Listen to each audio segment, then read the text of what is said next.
Apple has officially rolled out iOS 26 Beta 3, with the public Beta 1 likely arriving about a week later, following the usual yearly pattern. The update is quite large, about 11.7 gigabytes on the iPhone 16 Pro Max, though the exact size may vary depending on your device. Alongside iOS, Apple has also pushed updates for iPad OS 26, TV OS 26, HomePod OS 26, Vision OS 26, Watch OS 26, and Mac OS 26. The latest build for iOS 18 carries the number 23A5287G. One thing to note is that there has been no update to the modem firmware this time, which means connectivity should remain the same as in Beta 2. But there are still plenty of visual and feature level improvements worth mentioning. A fresh batch of wallpapers has been introduced, including styles named Sky, Halo, Dusk, and Shadow. These are more than just pretty images. You can now tweak fonts and effects to better suit your taste. In terms of design, Apple has refined the control center with a liquid glass effect that adds more depth and polish. You'll also notice subtle improvements like better transparency in the music and podcast apps and a more readable contrast overall. Apple Maps has also seen a slight design shift, with the directions bar now more translucent and the route line moved to the bottom of the screen, different from where it was in Beta 2. Screenshots have also received a usability change.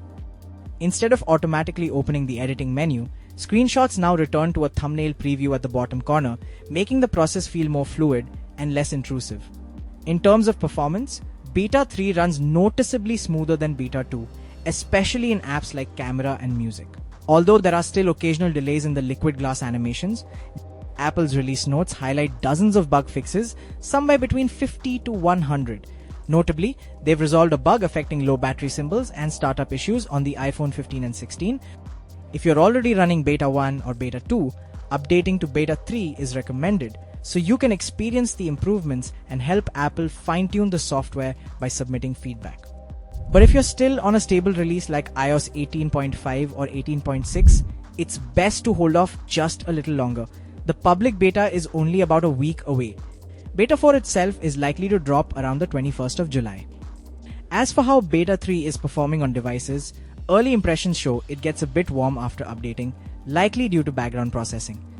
Battery life remains under review, but Beta 2 didn't fare too well, delivering about 3 hours and 43 minutes of active use with nearly 15 hours of idle time.